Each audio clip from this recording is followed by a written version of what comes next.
Donc, je tiens d'abord à remercier les organisateurs de m'avoir permis d'être ici aujourd'hui pour vous parler du deuil.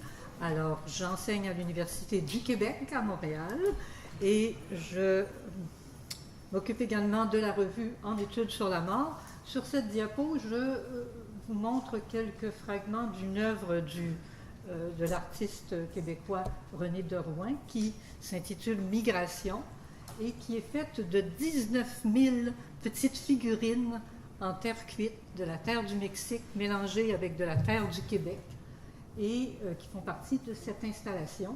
Et je l'ai retenu, cette image, nous avons utilisé ce portfolio d'images dans un des numéros de Frontières qui porte sur le deuil.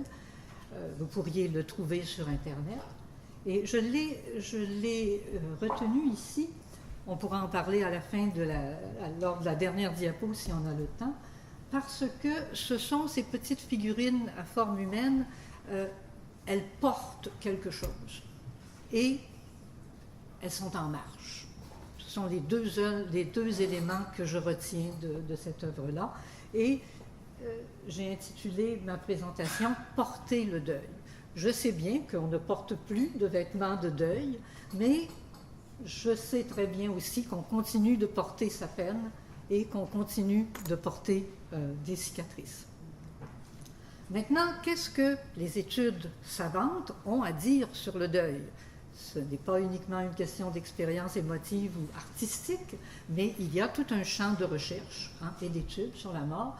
Je vous signale ces éléments-là, mais il y en a d'autres. Bien des recherches se sont centrées sur les processus psychologiques, d'autres sur les aspects relationnels, d'autres sur les conduites sociales. Mais ce qui émerge, c'est que de plus en plus, les modèles sont intégrateurs et les disciplines se rencontrent dans le champ des études sur le deuil. Pourquoi? Parce que, même, vous êtes peut-être plus familier avec les modèles psychologiques qui ont été proposés par des psychologues, des psychiatres, et ces modèles-là vont décrire l'expérience de l'endeuillé comme un parcours par étapes.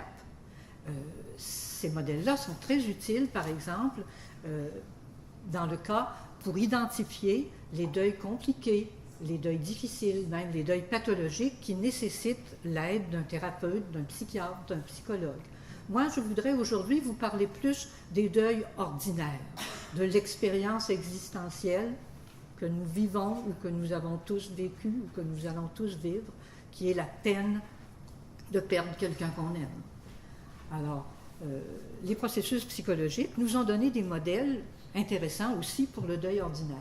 Il y a aussi d'autres chercheurs qui ont plutôt centré sur les aspects relationnels, surtout des recherches en thérapie familiale. On a voulu étudier comment accompagner, comment intervenir auprès des familles endeuillées, auprès des couples endeuillés, et c'est venu enrichir le champ des études sur le deuil.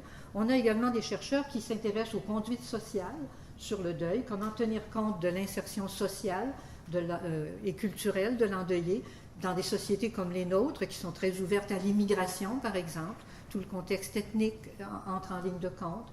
On voit qu'il y a une inscription culturelle des rites de deuil, de leur évolution. Il y a tout un champ d'études sur les rites de deuil. On voit également que le soutien collectif, qui n'est plus spontané comme il l'était auparavant dans les sociétés traditionnelles, et que les endeuillés sont souvent de plus en plus seuls.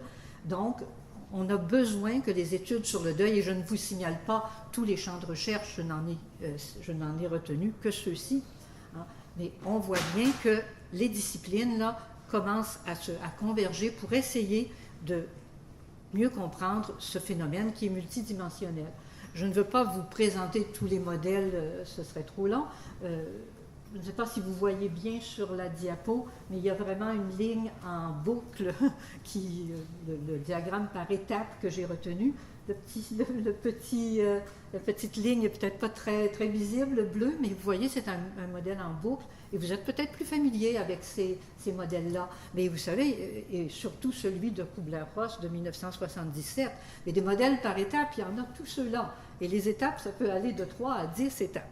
Et il y a des chercheurs d'approche constructiviste, comme Niemeyer en 2001, qui ont remis en question la validité de ces découpages par étapes, qui ont signalé qu'on n'avait pas vraiment des données probantes là-dessus et qui vont plutôt proposer, parce que ces modèles par étapes arrive toujours à la dernière étape qui est l'aboutissement du travail de deuil.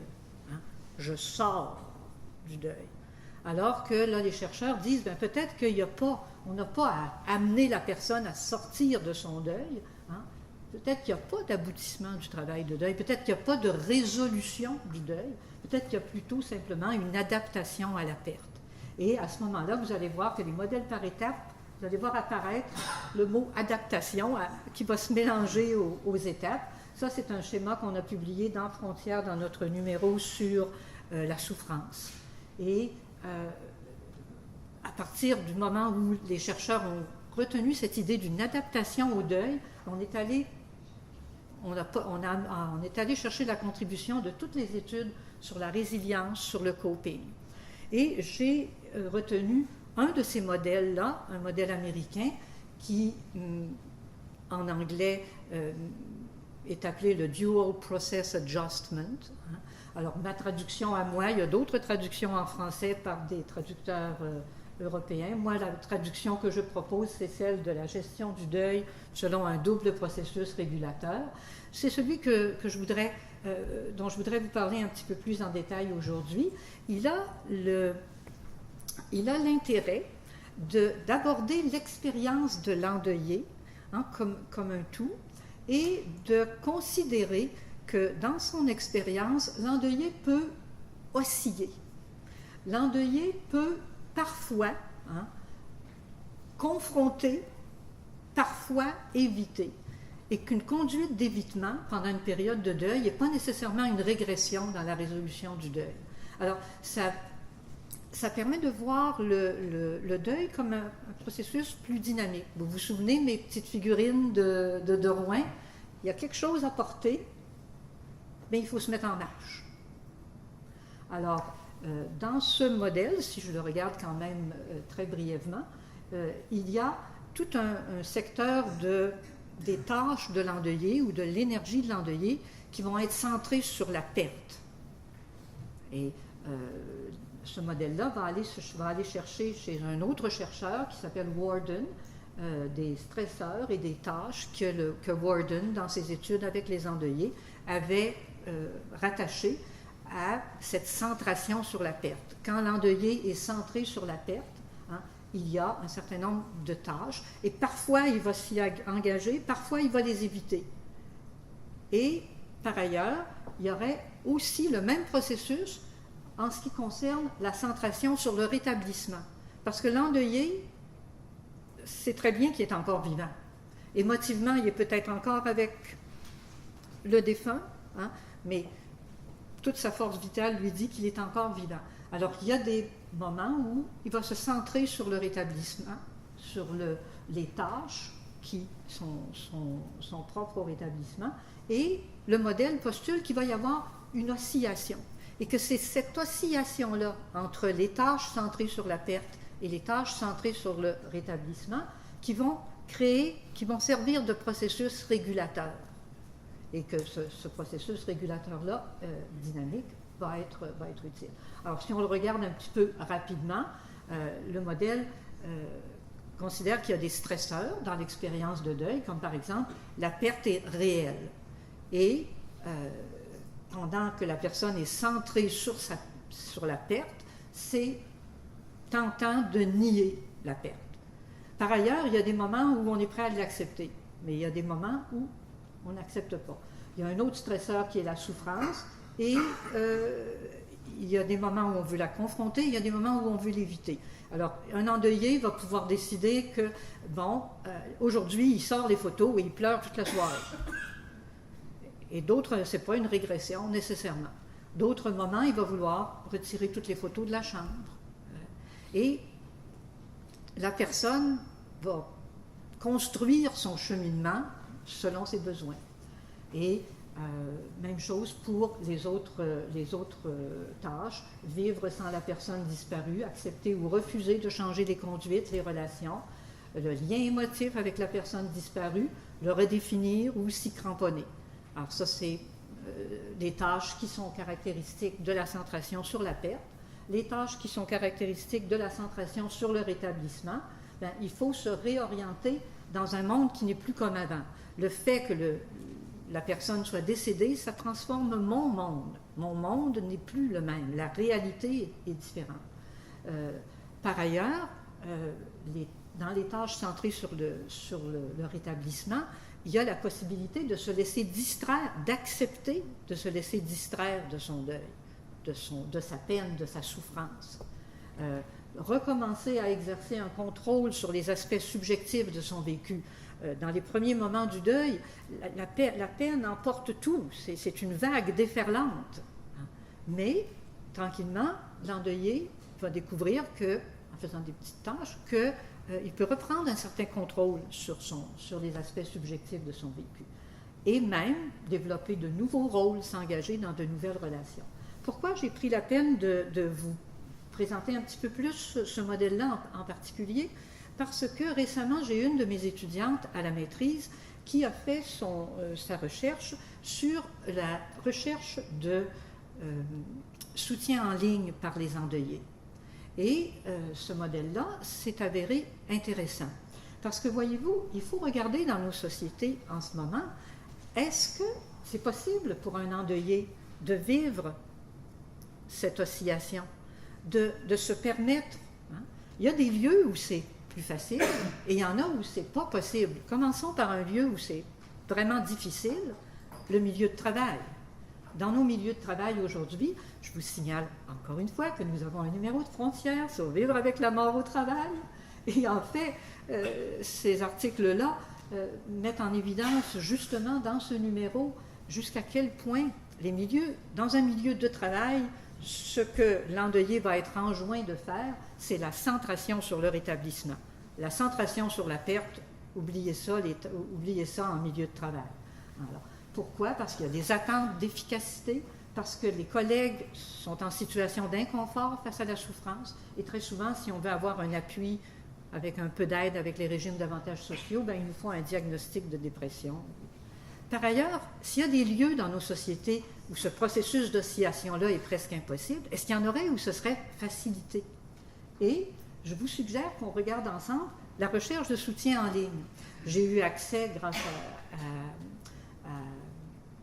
à mon étudiante, au verbatim des entrevues qu'elle a fait avec des endeuillés qui considéraient que ça les aidait d'aller en ligne, qu'ils trouvaient du soutien en ligne.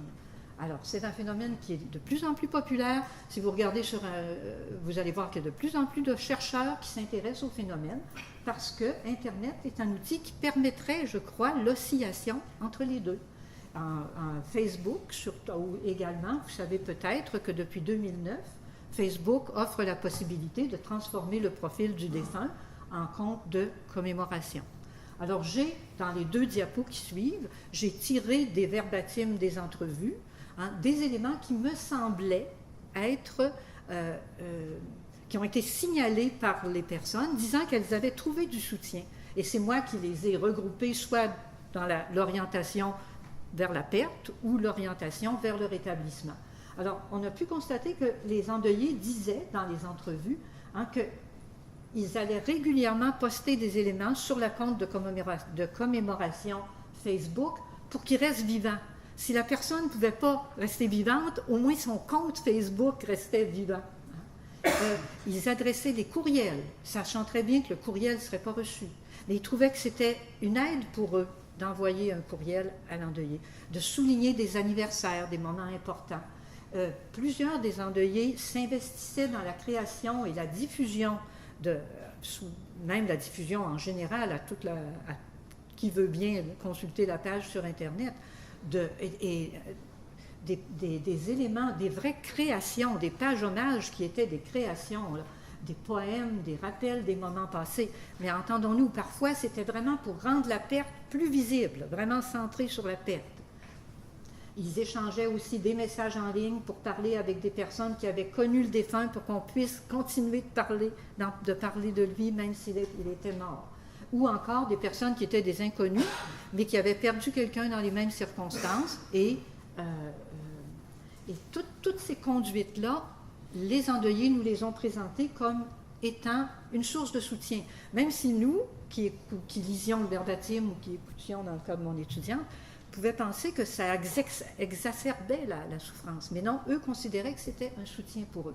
Par ailleurs, ils nous ont également souligné d'autres choses qu'ils faisaient qui aussi leur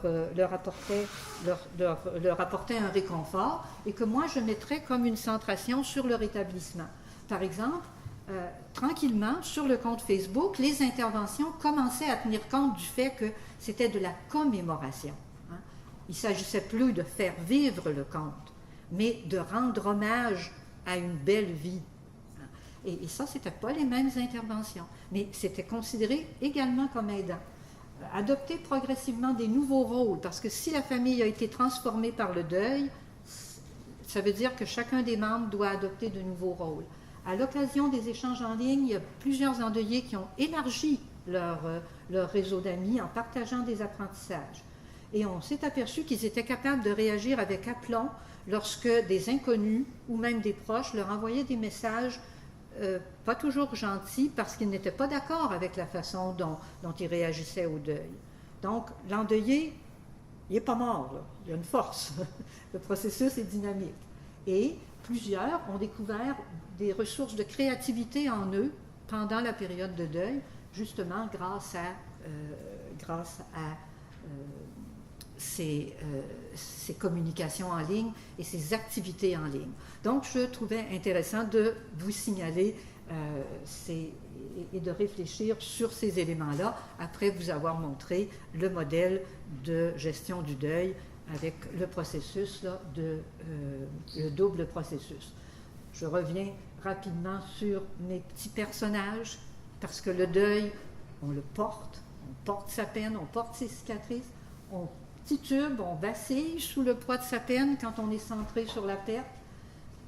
Quand on est centré sur le rétablissement, on est délogé de son quotidien par la mort, mais on se met en marche malgré tout. C'est ce que le modèle appelle une oscillation avec Derouin. Je vous le propose comme une migration. Merci.